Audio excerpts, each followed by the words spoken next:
오늘 국회에선 이주호 사회부총리 겸 교육부 장관 후보자 인사청문회가 진행되고 있습니다. 네, 이 후보자의 이해충돌 문제가 중점적으로 다뤄지고 있는데요. 국회에 나가 있는 취재기자 연결합니다. 나경렬 기자.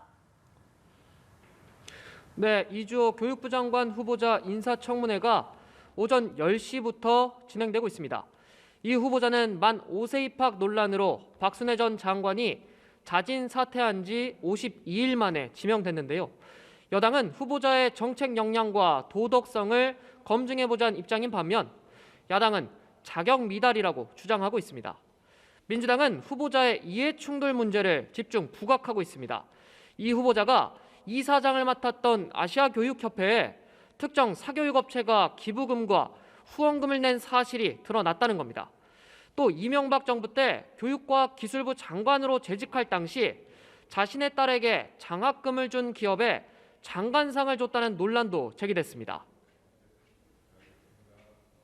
본인이 다시 장관을 할지 몰랐었기 때문인지 장관 이후에 각종 연구와 사업에서 이해충돌과 각종 의혹이 제기되고 있습니다. 그런데 자료도 제대로 안 내고 있습니다. 특정 에듀테크 기업과 후보자가 유착돼 홍보성 연구를 한 것 아니냐는 의혹도 제기됐는데 이 후보자는 홍보 의도가 있던 건 아니라고 반박했습니다.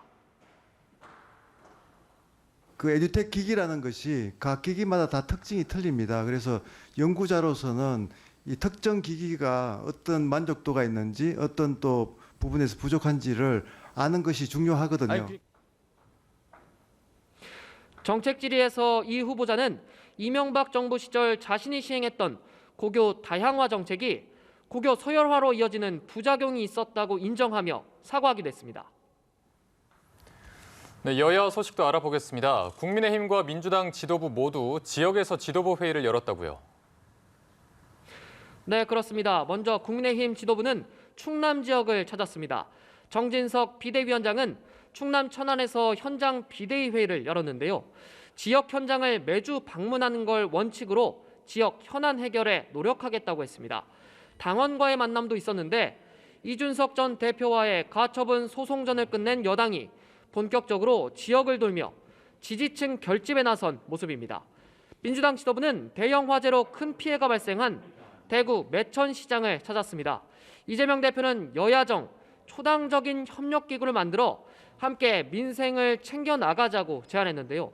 어제 윤석열 대통령이 주재한 비상경제 민생회의에 대한 평가도 내놨습니다. 비상도, 경제도, 민생도 없었다고 비판했습니다. 한편 민주당 김의겸 의원이 제기한 청담동 술자리 의혹을 두고 여야가 기싸움을 이어가고 있습니다. 국민의힘은 의혹을 제기한 김 의원을 상대로 공작과 음모의 유튜버와 협업해 정치 공작을 벌였다며 국회 윤리특위에 제소했습니다. 이에 김 의원은 당정대가 우르르 몰려와 몰매를 가하는 느낌이라며 구체적인 제보가 들어오고 있다고 주장했습니다. 예, 또 정의당은 오늘 새 당대표를 선출하죠. 결과는 언제쯤 나옵니까? 네, 오늘 오후 6시쯤 발표됩니다. 이정미 전 정의당 대표와 김윤기 전 부대표가 맞붙고 있는데요. 지난 19일 치른 당대표 선거에서 과반 득표자가 나오지 않아 정의당은 결선 투표를 진행했고 그 결과가 오늘 나오게 되는 겁니다. 지난 1차 선거에서 이 전 대표는 49.91%의 지지를 받았는데요. 이 전 대표의 당선이 유력하다는 당내 분석이 나오고 있습니다. 이 전 대표는 힘있는 리더십을, 김 전 부대표는 일기 정의당 노선의 연장은 안 된다는 구호를 강조하고 있습니다. 지금까지 국회에서 전해드렸습니다.